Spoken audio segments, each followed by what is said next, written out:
Hello, everybody.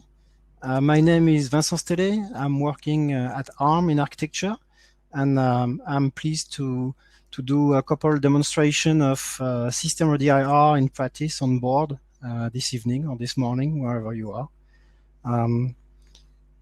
So let me switch to the content. So we have a very brief introduction to SystemReady IR because I think the previous session with Samer gave you a really good introduction to the SystemReady program. So no need to spend too much time on that. And besides, there is also the upcoming presentation by Grant in 2 days. So you have plenty of presentation to get all the details you need. So I'll be very brief on this one. I need to tell you a couple words on the actual board we'll be using for the demonstration, and then we'll move on to the demos. If you have any question, feel free to ask in the chat during the presentation, because actually we'll have a couple times during the demos where it can be appropriate for me to look at the chat and answer the questions, so feel free. And with that, we'll have a quick introduction to SystemReady IR. So SystemReady, that's the certification program, that ARM is putting in place since last year. And the IR band is the category that is actually comprising the smallest embedded devices of the family. But it does still have this vision that Samir told you about, which is the having software just work on the ARM ecosystem, and we are shooting for that here in SystemReady. So we have a number of specifications, and the most important in terms of software being the eBBR certification that is written and co-developed by Grant Likely and the community. And we have also a ACS test suite, which is in development right now, specifically for the IR band. And with that, we want to give the various distros standard boot path, leveraging the UEFI interfaces, even in the IR category.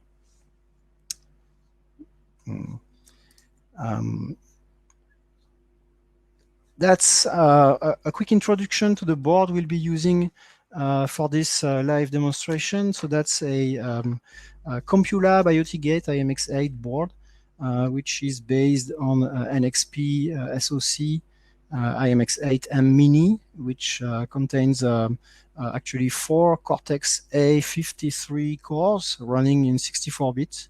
On that board, I have pre-flashed a firmware in the eMMC boot partition. It's your typical 64-bit ARM family firmware with trusted firmware and Opti in the secure world side. We have also U-boot in the non-secure world. And maybe a bit less common is that we have this UEFI interface, which is actually enabled in U-boot. And we also have a DTB embedded inside U-boot, which is actually detailed enough to boot mainline kernel, for example. And those are maybe differences compared to your typical ARM firmware.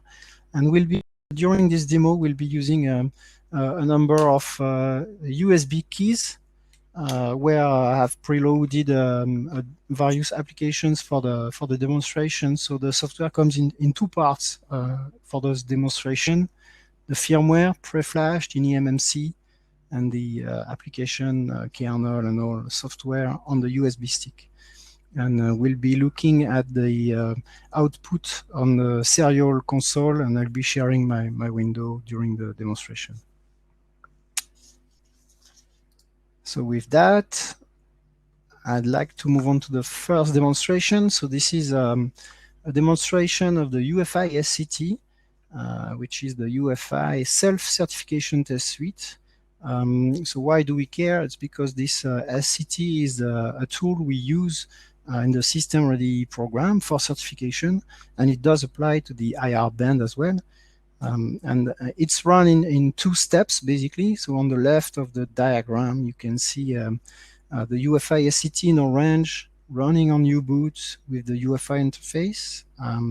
it will take a EBBR specific sequence file, which is the list of tests to run for certification. And on the board, it will produce EKL summary file, which is actually a log of all the tests that I've run.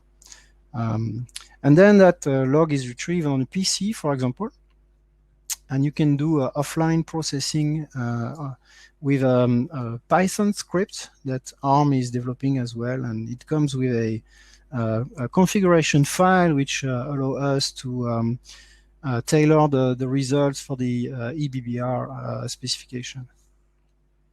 So with that, I'll move on to sharing. I'll stop sharing the slide and I'll share my terminal. Okay.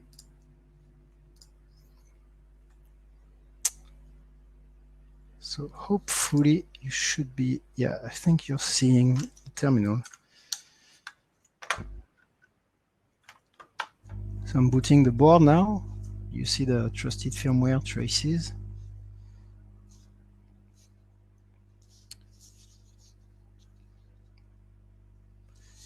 We are reaching a U-boot. U-boot is starting a UEFI shell. The UEFI shell is running a startup sequence script, trying to resume a previous SCT run, but okay, we have no run ongoing, so it's now reaching a UEFI shell where we can start the SCT. So actually for specification, you'll type something like that using the EBBR pre-canned sequence file. But for this demonstration, I cannot run the full sequence, so I'll be using the UEFI GUI instead. And it's a text-based menu which allows you to select which test we want to run on the platform. So I will be selecting one test just for demonstration purposes.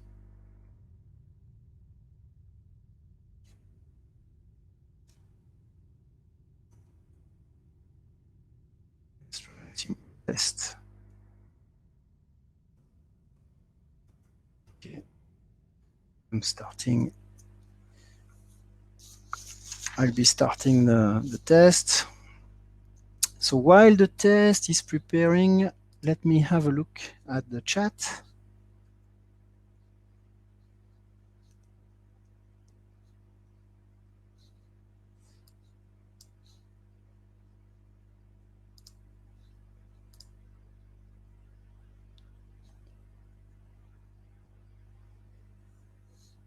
Okay. So give it one more minute. And that's basically the test suite running. So it's not really fancy, but it's to show you what you can expect on your terminal for output. And with that, I'll stop sharing. We will not wait for the test to finish the run and all. Instead, what I will do is I'll switch to another terminal on the PC. And in that terminal, okay, so we are in a folder where we have this for the second step of the SCT run, where we analyze the results. So here I already have a result that I've run last month actually, and there is a parser and we have everything in there. So it's not on the board anymore, it's on the PC. And we can have a look at the actual result file.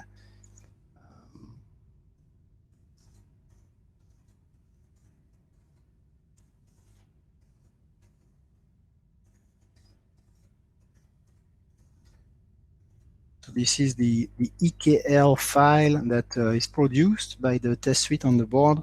This is line-based file format. In UTF-16 actually has many ETK2 files. And that file is, we are parsing that file with our parser here. So we are supplying the parser with the a specific config file that we use to triage automatically a number of specific cases we know of already. and we are feeding it the EKL file coming from the run on the board, and also the sequence file we are using to be able to detect any test that would be missing from the log accidentally, for example. And we can output results in various formats for convenient diff or even post-processing if you need to. That's what will be running now.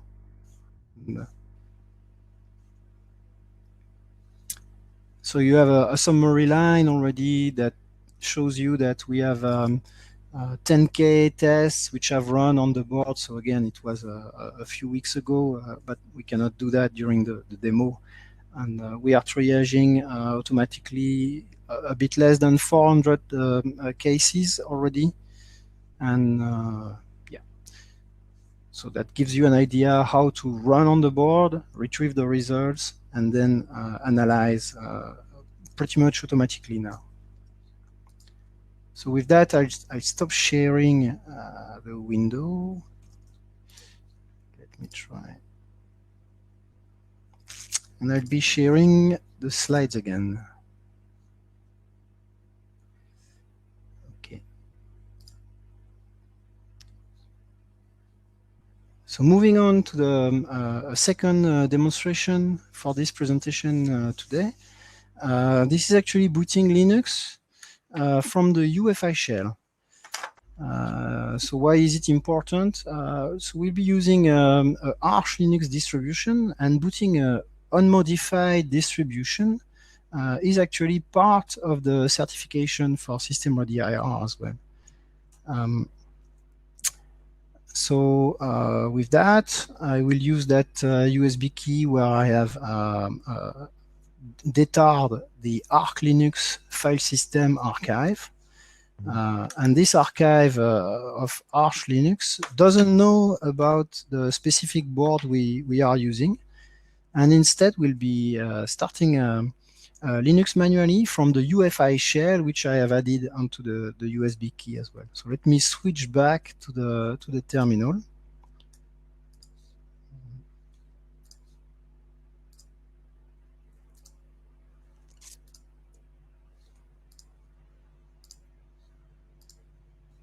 Okay, so that's remaining output from the ACT, but we are booting the board again on the trusted firmware. And again, U-boot. U-boot will auto-boot on the UEFI payload that it will detect on the key, but this time the UEFI payload is just the UEFI shell that I added manually onto the USB key on the boot partition. It doesn't have a startup script, so it's stopping there. And you can see that on the boot partition, I have put manually the UEFI shell as default UEFI boot application. And I've also copied the original image Linux kernel and initramfs coming from the Arch Linux file system image, fully unmodified. And we can boot that manually from the shell because the Linux with UEFI stub and UEFI config enabled is actually a UEFI executable that we can start directly like that.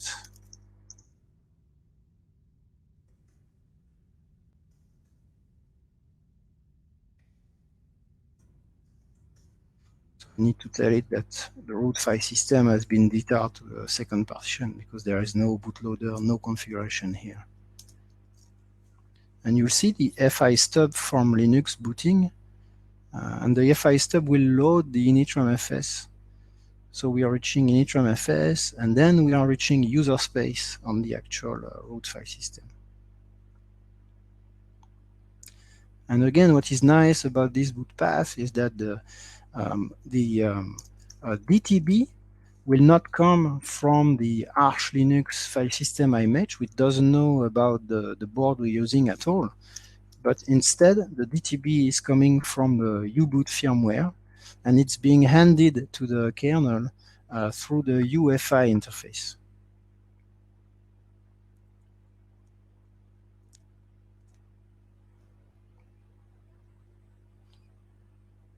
Okay, it takes a minute to reach the actual console for some reason, and here we are. Okay, so we are on the board. All right, so let's switch back to the slides. Hold on.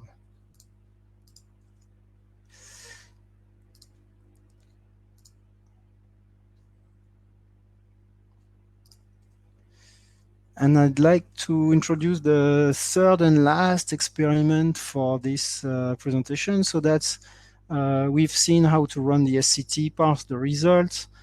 We've seen how to start Linux manually from the UEFI shell, and now we move on to the more realistic scenario, where we'll be using actually Fedora 33 IoT ISO-IMX with the installer and modified.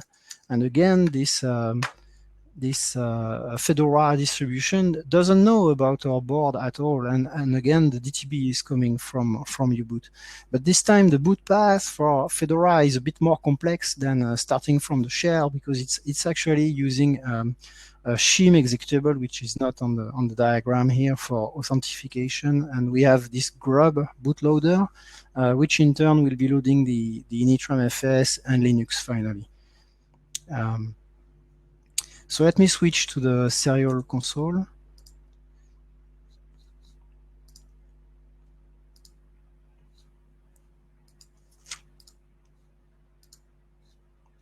Okay, so that's the leftovers of Arch Linux on the board, and I'm booting again. And here we are seeing trusted firmware, U-boot.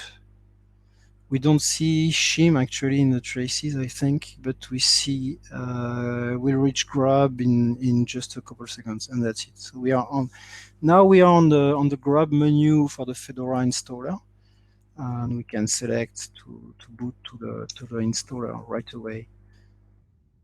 And the boot path in terms of kernel is fairly similar, because we are reaching the EFI stub again, and we'll be reaching the user space for Fedora. And yeah, we don't have enough time in this presentation to demonstrate a full installation, so you'll have to trust me with that one. But I was able a few days ago to install with that USB key unmodified onto another USB key, the Fedora IoT 33, and the resulting installation is actually bootable with UEFI and shim and grub, and it will also reach user space unmodified.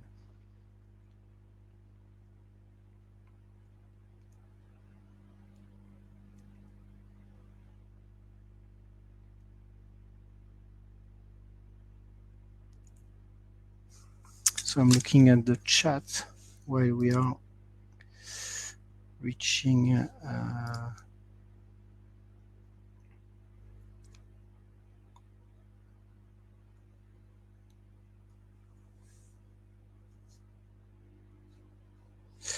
so there is a question about ACP tables, but I'm sorry, I don't know what those are.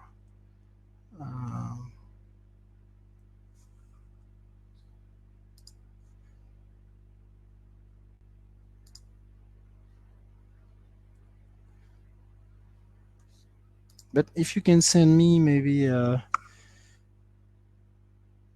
email, I can try to dig that question.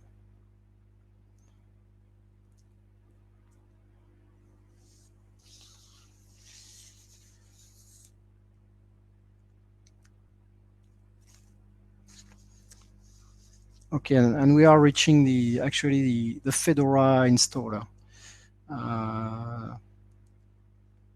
Oh, okay, I see it's about ACPI. So on that board, there is no ACPI at all, and the firmware is actually U-boot based, and it's supplying a DTB. So the DTB itself has to be compiled from DTS files with the compiler, but there is no ACPI involved at all in this path, not at all. IR band is certified with device 3.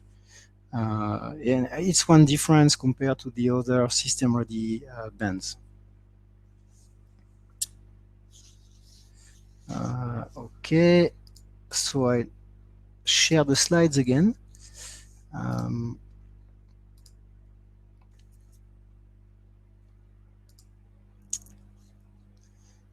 And I'd like to do a call to action to the community. So the SystemReady program for the IR band will be launching at the Dev Summit in October.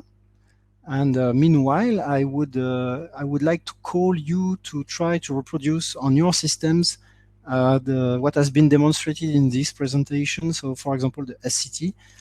You'll have plenty of links at the end of the slides if you download them later on. With all you need to build the SCT with a nice build system from Grant Likely to generate actual binaries for your platform. And you can try also to boot unmodified distribution on your platform with the UEFI boot flow. And when you are happy with the results, you should reach out and contact ARM to inquire about the certification process.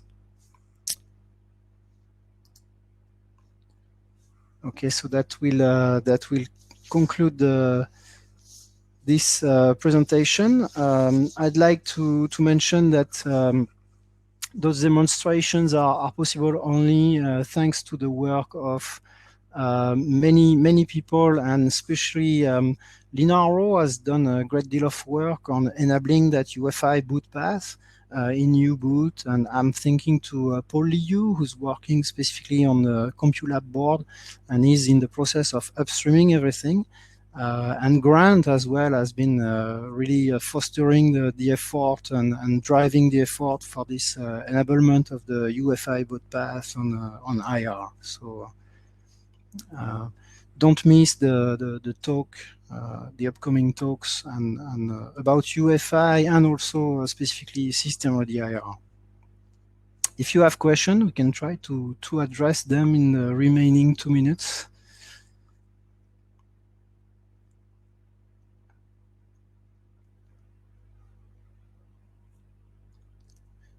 So I see question about RK3399.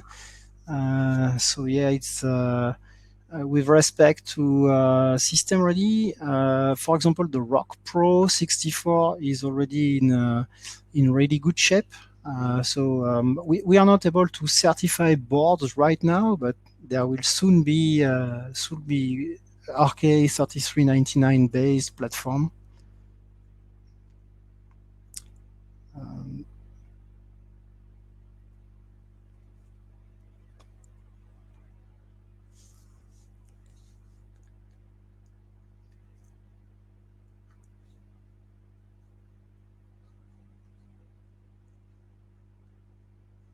Yeah, and I see comments from Marcin Szewicz about RK3399. So sorry for the pronunciation, Marcin. I encourage you to have a look at his blog, where Marcin actually demonstrates some boot paths on Rock Pro and other platforms, and it's very interesting to get going with SystemReady IR as well.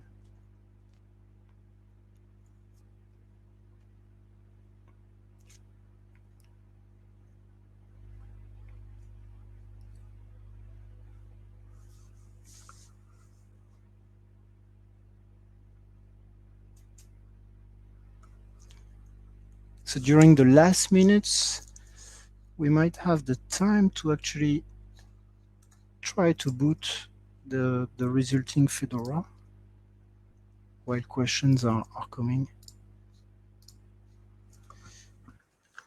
All right, so that's a fourth USB key. And this one is the result of installation of Fedora IoT 33. So I did not think we'd have the time to show actually. Okay.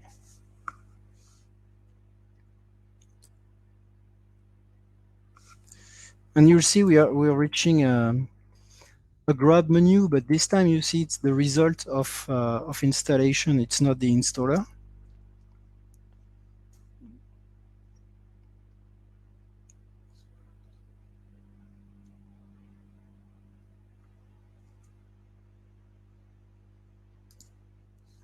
So I see there are questions regarding SCT, the firmware builds, and EDK2. So you'll have links referencing those at the end of the slides when they'll be posted.